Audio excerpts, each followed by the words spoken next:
দলের দুর্দিনে ঢাল হয়ে আগলে রেখেছিলেন সৈয়দ আশরাফ, শোকাহত সহযোদ্ধাদের মঠ। মরদেহ দেশে আনা হবে আজ সন্ধ্যায়, কাল বনানী কবরস্থানে দাফন। রাষ্ট্রীয় সন্ত্রাসের মাধ্যমে ভোটাধিকার কেড়ে নিয়েছে আওয়ামী লীগ। নোয়াখালীতে ফখরুল, নির্বাচনে ব্যর্থ বিএনপির নালিশি অবলম্বন, মন্তব্য ওবায়দুল কাদেরের।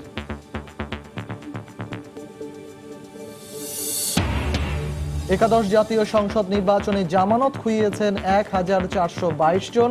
প্রথম অবস্থানে ইসলামী আন্দোলন বাংলাদেশ, পরেই আছে বিএনপি ও জাতীয় পার্টি। ৪০ কোটি টাকা ব্যয়ে ১৭টি খাল পরিষ্কারের পরও সুফল পাচ্ছেন না রাজধানীবাসী। সমন্বয়হীনতাই দায়ী, দাবি নগরবিদদের। Now I would like to declare the UCB Bangladesh Premier League T20 2019 open. পর্দা উঠল বিপিএল এর ষষ্ঠ আসরে। রংপুরের দেয়া ৯৯ রানের টার্গেটে ব্যাট করছে চট্টগ্রাম। সন্ধ্যায় রাজশাহী কিংসের প্রতিপক্ষ ঢাকা ডায়নামাইটস।